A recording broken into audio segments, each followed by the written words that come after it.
마태복음 15장. 그때 예루살렘에서 온 바리새파 사람들과 율법 학자들이 예수님께 와서 당신의 제자들은 왜 조상들이 대대로 지켜온 전통을 깨뜨리고 있습니까? 그들은 식사할 때 손을 씻지 않았습니다 하였다. 그래서 예수님은 이렇게 말씀하셨다. 너희는 왜 너희 전통 때문에 하나님의 계명을 어기느냐? 하나님께서는 내 부모를 공경하라 하시고 또 부모를 저주하는 사람은 반드시 죽여야 한다고 말씀하셨다. 그런데 너희는 누구든지 부모에게 드려야 할 것을 하나님께 드렸다고만 하면 부모를 공경하지 않아도 된다고 가르친다. 그러므로 너희는 그런 전통 때문에 하나님의 말씀을 헛되게 하였다. 위선자들아, 바로 너희와 같은 사람들을 두고 이사야가 다음과 같이 잘 예언하였다.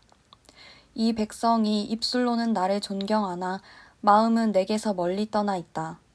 그들은 사람이 만든 법을 마치 내 교훈인 것처럼 가르치고 있으니 나를 헛되이 예배하고 있다. 예수님은 군중들을 가까이 불러 너희는 내 말을 듣고 깨달아라. 입으로 들어가는 것이 사람을 더럽히는 것이 아니라 입에서 나오는 것이 사람을 더럽힌다 하고 말씀하셨다.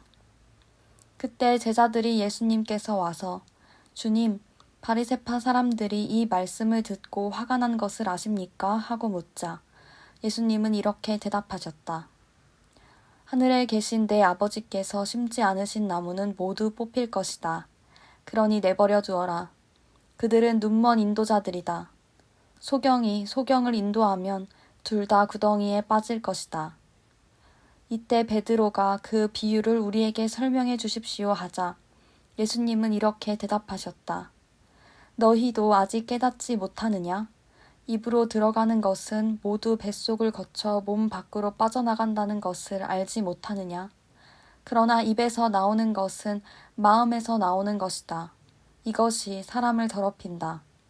마음에서 나오는 것은 악한 생각, 살인, 간음, 음란, 도둑질, 거짓 증언, 그리고 비방이다. 이런 것들이 사람을 더럽히는 것이며 씻지 않은 손으로 먹는 것은 사람을 더럽히는 것이 아니다. 예수님은 그곳을 떠나 두로와 시돈 지방으로 가셨다. 그때 그 지역에 사는 한 가나안 여자가 나아와서 주님, 다윗의 후손이시여 저를 불쌍히 여겨주십시오. 제 딸이 악한 귀신이 들렸습니다 하고 소리쳤다. 그러나 예수님이 아무 대답도 하지 않으시자 제자들이 예수님께 저 여자가 소리치며 뒤를 따라오고 있습니다. 쫓아 버리십시오 하였다. 예수님이 그 여자에게 나는 잃어버린 양과 같은 이스라엘 사람에게만 보냄을 받았다 하시자 그 여자는 예수님 앞으로 와서 절하며 말하였다. 주님, 저를 도와주십시오. 자녀들의 빵을 빼앗아 개에게 던지는 것은 옳지 않다. 주님 맞습니다. 그러나 개도 주인의 상에서 떨어지는 부스러기를 먹습니다. 정말 내 믿음이 크구나. 내 소원대로 될 것이다. 그러자 바로 그 순간에 그 여자의 딸이 나았다. 예수님은 그곳을 떠나 갈릴리 호숫가를 따라가시다가 산에 올라가 앉으셨다. 사람들이 안진뱅이, 절뚝발이, 소경, 벙어리 그 밖에 많은 병자들을 데리고 와서 예수님 앞에 앉힘으로 예수님은 그들을 다 고쳐주셨다. 벙어리가 말하고 절뚝발이가 성해지고 안진뱅이가 걷고 소경이 눈을 뜨는 것을 보고 사람들은 놀라 이스라엘의 하나님을 찬양하였다. 그때 예수님이 제자들을 불러 말씀하셨다. 군중들이 나와 함께 있은 지가 벌써 3일이 되었는데 먹을 것이 없으니 가엾구나. 저들을 굶겨서 그대로 보내고 싶지는 않다. 그러다가는 길에서 쓰러질지도 모른다. 이 벌판에서 이처럼 많은 군중들을 배불리 먹일 만한 빵을 어디서 구할 수 있겠습니까? 너희에게 빵이 얼마나 있느냐? 7개 있습니다. 그리고 작은 물고기 몇 마리도 있습니다. 예수님은 군중들을 땅에 앉히시고 빵 7개와 그 물고기를 가지고 감사 기도를 드리신 다음 떼어서 제자들에게 주셨다. 그래서 제자들은 그것을 군중들에게 나누어 주었다. 그들은 모두 실컷 먹고 남은 조각을 7 광줄이나 거뒀으며 먹은 사람은 여자와 아이들 외에 남자만 약 4,000명이었다. 예수님은 군중을 돌려보내신 후에 배를 타고 마가단 지방으로 가셨다. 16장. 바리새파 사람들과 사두개파 사람들이 예수님을 시험하려고 와서 하늘에서 오는 기적을 보여달라고 하였다. 그러나 예수님은 그들에게 이렇게 대답하셨다. 너희가 저녁에 하늘이 붉으면 날씨가 좋겠다고 말하고 아침에 하늘이 붉고 흐리면 날씨가 좋지 않겠다고 말한다. 이렇게 날씨는 분별할 줄 알면서 시대의 징조는 왜 분별하지 못하느냐? 악하고 음란한 세대가 기적을 요구하나 요나의 기적밖에는 보여줄 것이 없다. 그러고서 예수님은 그들을 떠나가 버리셨다. 제자들이 호수 건너편으로 가면서 잊어버리고 빵을 가져가지 못했다. 예수님이 제자들에게 너희는 바리새파 사람들과 사두개파 사람들의 누룩을 조심하라 하시자 제자들은 서로 의논하며 우리가 빵을 가져오지 않았기 때문에 하시는 말씀이다 하고 수근거렸다.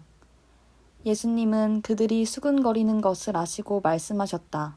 믿음이 적은 사람들아, 왜 빵이 없다고 서로 의논하느냐? 아직도 너희는 깨닫지도 기억하지도 못하느냐? 빵 5개로 5,000명이 먹고 몇 광주리를 거두었으며 빵 7개로 4,000명이 먹고 몇 광주리를 거두었느냐? 내가 빵에 대하여 말한 것이 아니라는 것을 왜 깨닫지 못하느냐? 너희는 바리새파 사람들과 사두개파 사람들의 누룩을 조심하여라. 그제야 제자들은 예수님이 빵의 누룩이 아니라 바리새파 사람들과 사두개파 사람들의 가르침을 조심하라고 말씀하신 것을 깨달았다. 예수님은 가이사랴 빌립보 지방에 이르러 제자들에게 물으셨다. 사람들이 나를 누구라고 하느냐? 그러자 제자들이 이렇게 대답하였다. 어떤 사람은 세례 요한이라고 하고 또 어떤 사람은 엘리야라고 하며 또 어떤 사람은 예레미야나 예언자들 중 한 사람이라고 합니다. 그러면 너희는 나를 누구라고 생각하느냐? 하고 예수님이 다시 묻자 시몬 베드로가 주님은 그리스도시며 살아계신 하나님의 아들이십니다. 하고 대답하였다. 그래서 예수님이 베드로에게 말씀하셨다. 요나의 아들 시몬아, 너는 행복한 사람이다. 이것을 너에게 알리신 분은 사람이 아니라 하늘에 계시는 내 아버지이시다. 너는 베드로이다.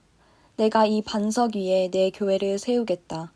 지옥의 권세가 이기지 못할 것이다. 내가 하늘나라의 열쇠를 너에게 주겠다. 내가 무엇이든지 땅에서 매면 하늘에서도 매일 것이며 땅에서 풀면 하늘에서도 풀릴 것이다. 그러고서 예수님은 제자들에게 자기가 그리스도라는 것을 아무에게도 말하지 말라고 주의시키셨다. 그때부터 예수 그리스도께서는 제자들에게 자기가 예루살렘에 올라가 장로들과 대제사장들과 율법학자들에게 많은 고난을 받고 죽음을 당했다가 3일 만에 다시 살아나야 할 것을 비로소 밝히기 시작하셨다. 그러자 베드로가 예수님을 붙들고 주님, 그럴 수 없습니다. 이런 일이 결코 일어나서는 안 됩니다. 하고 말렸다. 그러나 예수님은 돌이켜 베드로를 보시고 꾸짖으셨다. 사탄아 썩 물러가거라. 너는 나를 넘어지게 하는 자이다. 내가 하나님의 일을 생각하지 않고 사람의 일을 생각하고 있다. 그러고서 예수님은 제자들에게 이렇게 말씀하셨다. 누구든지 나를 따라오려거든 자기를 버리고 제 십자가를 지고 나를 따르라. 자기 생명을 구하고자 하는 사람은 잃을 것이며 나를 위해 자기 생명을 버리는 사람은 얻을 것이다. 사람이 온 세상을 얻고도 자기 생명을 잃으면 무슨 유익이 있겠느냐? 사람이 자기 생명을 무엇과 바꿀 수 있겠느냐? 내가 천사들과 함께 아버지의 영광으로 올 것이다. 그때 내가 각 사람이 행한 대로 갚아주겠다. 내가 분명히 말하지만 여기 서 있는 사람들 가운데 어떤 사람들은 죽기 전에 내가 하늘나라의 왕으로 오는 것을 보게 될 것이다. 17장. 엿새 후 예수님은 베드로와 야고보와 그의 형제 요한만을 데리고 높은 산으로 올라가셨다. 예수님은 그들이 보는 앞에서 모습이 변하여 얼굴이 해같이 빛나고 옷은 눈부시게 휘어졌다. 그런데 갑자기 모세와 엘리야가 나타나 예수님과 이야기하는 것이 보였다. 그때 베드로가 예수님께 주님, 우리가 여기 있는 것이 좋겠습니다. 원하신다면 제가 이곳에 천막 셋을 세워 주님과 모세와 엘리야를 각각 모시겠습니다 하고 말하였다. 베드로의 말이 채 끝나기도 전에 빛나는 구름이 그들을 덮고 구름 속에서 이 사람은 내가 사랑하고 기뻐하는 내 아들이다. 너희는 그의 말을 들어라 하는 음성이 들려왔다. 제자들은 그 음성을 듣고 너무나 무서워 땅에 납작 엎드렸다. 그러자 예수님이 가까이 오셔서 제자들을 어루만지며 무서워 말고 일어나거라 하고 말씀하셨다. 제자들이 눈을 들어보니 예수님 외에는 아무도 보이지 않았다. 예수님은 제자들과 함께 산에서 내려오시는 길에 내가 죽었다가 다시 살아날 때까지는 지금 본 것을 아무에게도 말하지 말아라 하고 당부하셨다. 그때 제자들이 예수님께 그렇다면 왜 율법학자들은 엘리야가 먼저 와야 한다고 합니까? 하고 묻자 예수님은 이렇게 대답하셨다. 엘리야가 와서 모든 것을 바로잡을 것이다. 그러나 내가 너희에게 말한다. 사실 엘리야가 벌써 왔어도 사람들이 그를 몰라보고 함부로 대하였다. 이와 같이 나도 그들에게 고난을 받을 것이다. 그제서야 제자들은 예수님이 세례 요한에 대하여 말씀하셨다는 것을 깨닫게 되었다.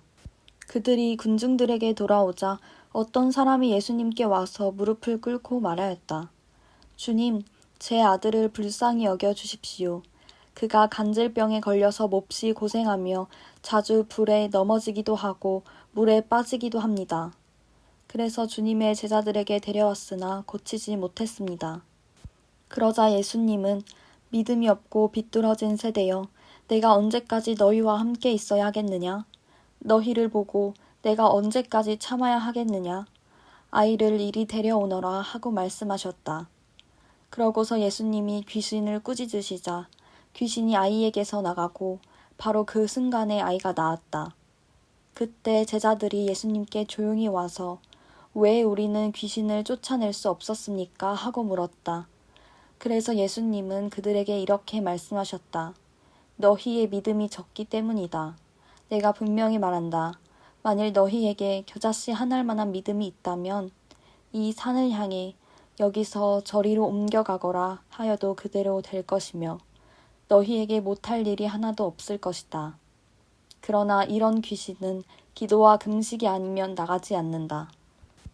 제자들이 갈릴리에 모였을 때 예수님이 그들에게 내가 사람들의 손에 넘어가 죽음을 당하고 3일 만에 다시 살아날 것이다 하고 말씀하시자 제자들은 큰 슬픔에 잠겼다.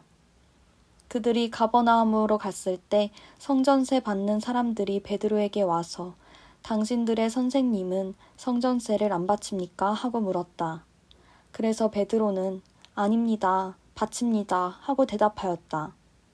베드로가 집에 들어갔을 때 예수님이 먼저 말씀하셨다.